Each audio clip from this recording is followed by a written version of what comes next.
for project funding. Okay, all right. That, of course, was the big ET Now exclusive with BHEL, like Pankaj said, a very, very rare management. All right, well, moving on. Now let's bring on the promoter of the Jaquar group again to talk about an Atmanirbhar Bharat, making manufacturing efficient and, of course, self-sufficiency that is required in world-class manufacturing practices. We have with us Mr. Rajesh Mehra, the promoter of Jaquar Group. Mr. Mehra, thank you so much for joining us today on ET Now. You're about to open the largest and the only LED plant in the country. What has made it possible for you to, build such manufacturing capabilities in India, especially given the fact that, you didn't have a benchmark as such that you could follow? This is the maiden plant. I think Jaquar has believed, in this philosophy or mantra, whatever you may say, I think right from the beginning. 6 years back when we came into the industry from bathroom segment and now into the lighting segment also, I think this has been our major, I would say, inspiration, our major concentration and effort. We have always believed that what we can do in India, I think, is the best option. So, as a group, I can tell you, this is a core element of our business philosophy. We completely, not 100%, 1000% believe that yes, in India we have a tremendous potential. India is one of the best, I would say, locations and destinations as far as the manufacturing goes, for the simple reason, first and foremost, we have a huge market. India still has to go a long way. We are a developing country. And as we all know, that still 70% of our population lives in villages and rural areas. So we have a huge market which has to get developed in due course of time. At the same time, from manufacturing point of view, because when we are talking of Atmanirbhar, we are talking of that, yes, we can do everything, we should produce everything in India. Yeah. There is tremendous potential, tremendous possibility, because India has got everything. Everything from whatever is required for manufacturing, from materials, minerals, to manpower. And above all, what I rate is, I think we have one of the best intellectual, potential available, in India. We have really brilliant brains, and I think everything is possible. As a country, we have always, I have felt that's what has been our experience, that we have always tried to experiment with something new, something different, which is not happening so far, and it has given us a tremendous, advantage and mileage in our, whatever success that we have been able to reach today. So all in all, I think Atmanirbhar India is, should be the focus of every industry, every industrialist, every manufacturing unit in India. We have to simply, this is what we have been saying, I think, from the last several years. We have made our promotions, we have run our campaigns also, simply saying that India has the power and the potential. We can do anything that the world can do, basically. And the only thing we need is that we have to believe in ourselves. That's it. Why don't we see more companies following the suit, even in other sectors? What are the challenges? See, everything which is required to be self-dependent and self-reliant is available in India. I said everything from materials, minerals to manpower, everything is available. And above all, the intellect. So I'm sure in the due course of time, lots of other companies now with the kind of, hopefully the initiatives that the government is going to provide, give more and more, encouragement. It is not only through incentive that you can develop something. I think what is needed is encouragement.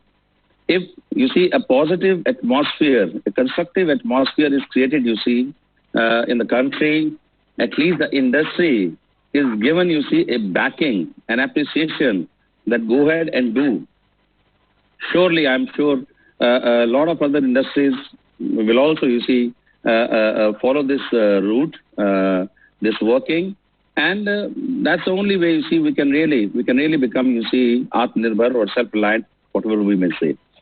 So, as I said, I'm sure, there are now so many examples, from IT sector to manufacturing also, automobiles, anything that you talk, We are. We are becoming self-reliant, and I think today we have a fairly large manufacturing infrastructure available, you see, which is gradually growing, and hopefully it should continue to grow, and that will lead, you see, the country to being Atmanirbhar for sure, definitely.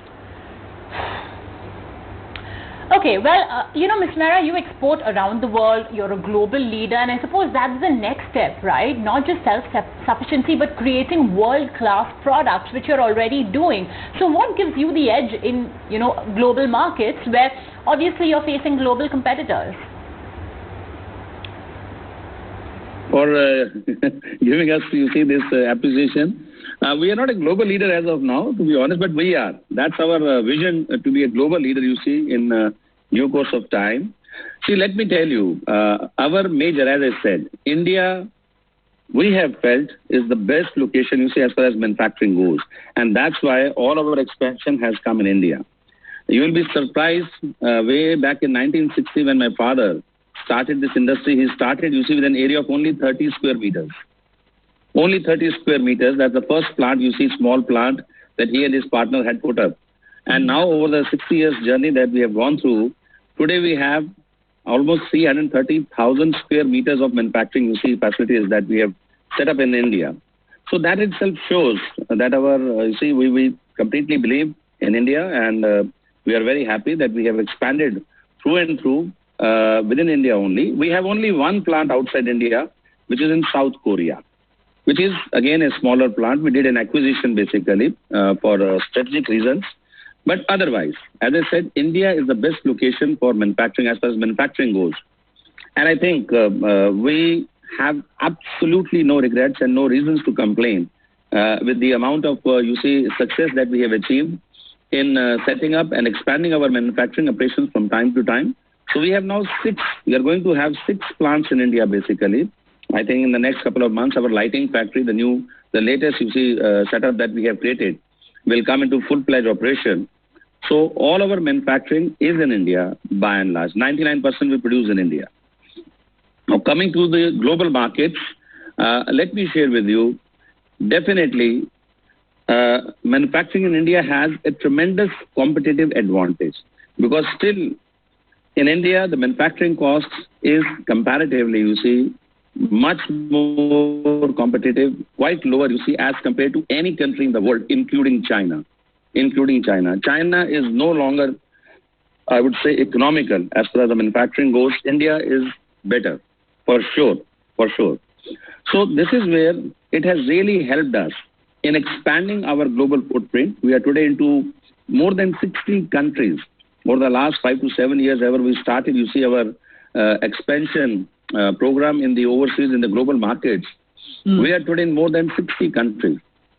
And we are very happy, and we feel very encouraged with the kind of response that we are getting for our products from the customers in these markets. They have really appreciated. We have given them a world-class quality at the most competitive price.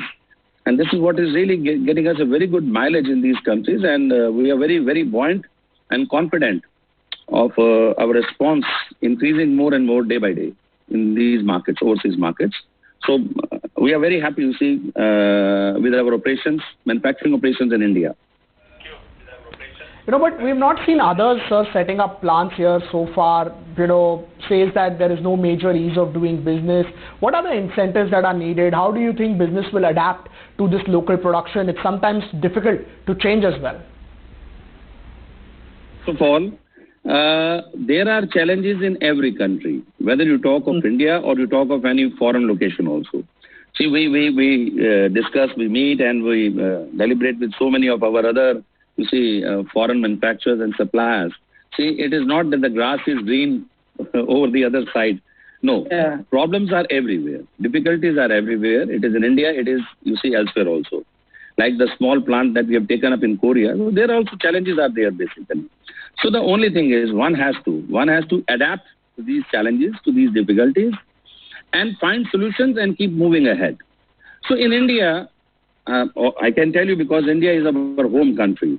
It's our home wicket. It's our home turf basically. And you are always stronger at your home turf as compared to any other location in the world. And this is what we have experienced. As I said earlier, see, we need, there are still, you see, a lot of regulations. In India, we have an excess of regulations. In India, we have, a lot of rules, compliances to be done, basically. So, little bit of these regulations need to be eased out for the industry. What I can tell you in nutshell is, you see, what we expect as an industry from the government is to have some sort of a trust feeling between the government and the industry. We need to trust each other, basically. That's what it is. The government should give. Not everything should be tightened, you see, under the rules and regulations and bureaucratic, you see, procedures, basically. So some amount of, you see, ease up should be given, you see, for the industry to perform. And I'm sure Indian industry has the capability and has the capacity. We can surely outperform. You see, I think any other country on the globe. Okay. That's what I feel, basically. So nothing else but an atmosphere of trust should be, you see, created. A positive atmosphere should be there. Give the industry the support, a psychological support, basically, that we are with you. And I'm sure it will make the things very easy and very productive and very constructive. So, do you think that we would be seeing more foreign companies come here versus China? Do you think this is India's time now? I'm sure we can attract a tremendous amount of foreign investment because psychologically they are much more, you see, willing to come and invest in India as compared to, you see, any other country, you see, even in the whole of South Asia, the Pacific, basically. Because I find India is a big market. The major difference is, you see, you go to a small country like Vietnam, or you go to maybe, you see, Philippines, Cambodia, Laos. They're very small markets. Again, if you are setting up your units, for every industry to sustain and survive, you need first and foremost a strong local market, a big local market. And this is, you see, the huge advantage that India has. And this is where these people are very keen and interested to come to India. Because when you are setting up industry in a new country, you need sustainability. You need to survive. And the first element which ensures your sustainability and survival is the home market. So this is, you see, a unique advantage that India has over the other markets. As I said, we only need to create a positive atmosphere, an atmosphere of trust and confidence, you see, between the government and the industry. And I think we can really turn the tables in a big way. Lot of 9 out of 10 manufacturers would be willing to come to India and invest here. Nice. I can say that very strongly.